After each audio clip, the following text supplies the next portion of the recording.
हमारे साथ जुड़ी हैं भाजपा की प्रत्याशी वार्ड 48 से मोनिका गोयल जी।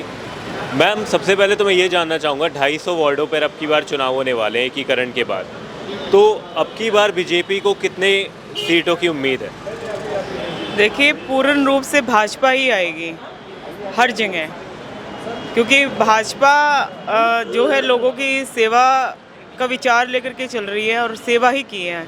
हमारे प्रधानमंत्री मोदी जी एक ही नारा लेकर के चलते हैं, सबका साथ, सबका विकास, सबका विश्वास, और इसी विश्वास के साथ भाजपा मैदान में है। हमें सबका विकास ही करना है। आप लोग 15 सालों से ऑलरेडी नगर निगम में हैं, तो क्या लगता है इस बार कौन से मुद्दों को लेकर चुनाव लड़ा जा रहा है? देखिए, मुद्दे तो हमारे स्थानीय हैं। स्थानीय मुद्दे जैसे हर क्षेत्र के अपने अपने स्थानीय मुद्दे होते हैं, और हमारा ये जो क्षेत्र वैसे तो साफ़ सुथरा है, लेकिन इसको और अधिक साफ़ सुथरा करने की ज़रूरत है। बहुत सारे काम ऐसे हैं अधूरे कि जो कि बहुत ज़रूरी है करने के लिए, जैसे स्ट्रीट लाइटें ख़राब हैं। वैसे तो हमारे जो विनय रावत पूर्व निगम पार्षद जी ने कुछ काम करवाए हैं, और ये देखिए, ये मैं कहते हुए मुझे बड़ा दुखद मतलब अनुभव रहा है हमारे पार्टी का भी, कि माननीय मुख्यमंत्री जी केजरीवाल जी ने 13,000 करोड़, हमारी जो निगम पार्षद थी, हमारे जो कार्यकर्ता थे, दिन रात लगा दी, सर्दी के अंदर धरने पे बैठे रहे, लेकिन इस पार्टी ने 13,000 करोड़ वेतन तक इन लोगों ने नहीं दिया। कर्मचारियों का वेतन रोक करके रख दिया, जिससे हमें फिर भी हमारी जो पार्टी के पार्षद थे, उन्होंने फिर भी पार्कों में मतलब जो सफाई का अभियान है, या कूड़े कहीं भी आप देख लीजिए, कहीं भी कूड़ा नहीं मिलेगा, या और भी जो अपने आप से उन्होंने काम करवाए, फिर अपना पैसा लगा करके। तो ये बहुत अच्छी बात रही। उन्होंने कोई ऐसा नहीं है कि चलो इन्होंने रोक लिया हमारा पैसा, लेकिन हमने फिर भी काम किया है। और कांग्रेस को लेकर आप क्या कहना चाहेंगी? कांग्रेस इस वक्त भारत जोड़ो यात्रा में काफ़ी व्यस्त नज़र आ रही है। कांग्रेस से कंपटीशन पर आप क्या कहना चाहेंगी?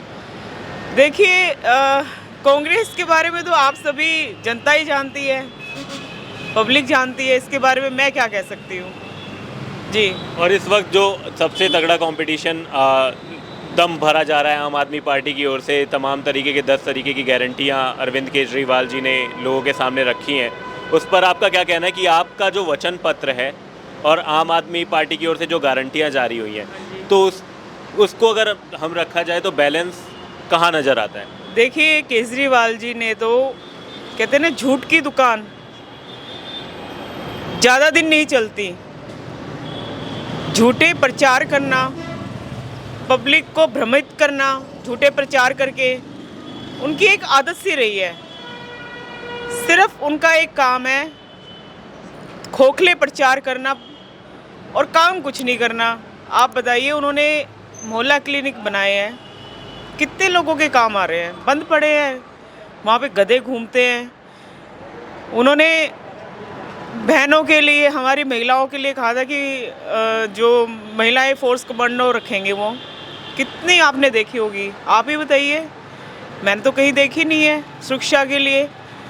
फिर उन्होंने ये कहा कि हम मतलब एक बोतल के साथ, सबसे ज़्यादा शर्मनाक बात तो ये है कि उन्होंने कहा कि एक बोतल के साथ एक बोतल फ्री। पूरी दिल्ली को उसने भट्टी में झोंक करके रख दिया कि शराब पियो और बैठे रहो आप आराम से, और वोट करो केजरीवाल जी को। क्या इससे हमारी दिल्ली की तरक्की हो रही है? क्या आपको विकास नज़र आ रहा है कहीं पे भी? कौन से ऐसे विकास के कार्य है जो केजरीवाल जी कर रहे हैं? सिर्फ एक बिजली पानी का मुद्दा, सिर्फ बिजली पानी, कितने लोगों को इससे फ़ायदा मिल रहा है? सिर्फ अपनी वोट बैंक की तुष्टीकरण के लिए केजरीवाल जी ऐसा कर रहे हैं। शर्म आनी चाहिए। मुझे तो बहुत शर्म आती है। जहाँ देखो जाम को मुक्त नहीं कर पा रहे हैं, प्रदूषण को वो देखो तो स्मॉग टावर बंद पड़ा हुआ है, सारी दिल्ली उनकी तरह खांस रही है। सच बताओ तो मैं भी अभी 3-4 दिन दवाइयाँ ही लेकर के चल रही हूँ। इतनी बुरी हालत है हमारी दिल्ली की। जगह जगह देखो तो PWD का उन्होंने अपने हाथ में लिया, लेकिन मुझे तो सड़कों पे गड्ढे गड्ढे नज़र आते हैं। मैंने इसके लिए बहुत काम किया है, बहुत आवाज़ भी उठाई है। जब मैं मैंने जब ये मैं एक्चुअली में सामाजिक तौर पे भी कार्य करती रही हूँ, महिलाओं के लिए अनेकों ने कार्य करती रही हूँ।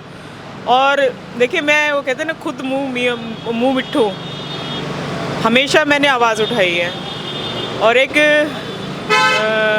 यही है कि काम ये बहुत ज़रूरी है, पार्कों का सौंदर्यीकरण होना चाहिए, वहाँ की जो हमारा फुटपाथ है चलने के लिए, उसके लिए और अच्छा मतलब बनाना चाहिए, और इसको और भरसक सुंदर बनाना चाहिए। अभी हमारे पिछली बार हमने कूड़े का जो है उसको खाद में बदलवाने के लिए हमने मशीन लगाई थी, उससे देखिए जगह जगह जो कूड़े के ढेर थे उससे छुटकारा मिल चुका है। तो ये बहुत ज़रूरी काम है जो कि करवाने चाहिए।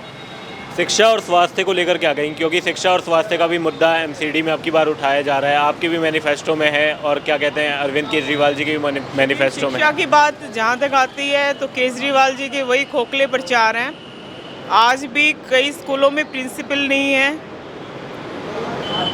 टीचरें नहीं लगी हुई है, और बच्चों को मतलब ठीक है कहा जा रहा है कि हमारा नाम हो, उसके लिए बच्चों को बिना ही पढ़ाए, बिना कुछ आगे पास कर दीजिए। आखिरी सवाल मेरा यही है कि 250 वार्डों में से अब की बार कितनी सीटें आ रही हैं? हाँ जी, 250 जो वार्ड हैं उनमें से कितने वार्ड जीत रही है अब की बार बीजेपी? कि मेरे हिसाब से तो हम जीत रहे हैं, और 250 में से हम 250 ही लेकर चल रहे हैं अपना पार्टी। मतलब पूरा कॉन्फिडेंस है कि पूरा कॉन्फिडेंस है कि एमसीडी में भाजपा आ रही है, एक और बार भाजपा ही आएगी। बहुत बहुत भारतीय जनता पार्टी जिंदाबाद, भारतीय जनता पार्टी जिंदाबाद, भारतीय जनता पार्टी जिंदाबाद, भारतीय जनता पार्टी जिंदाबाद, मोदी जी जिंदाबाद, नरेंद्र मोदी जिंदाबाद।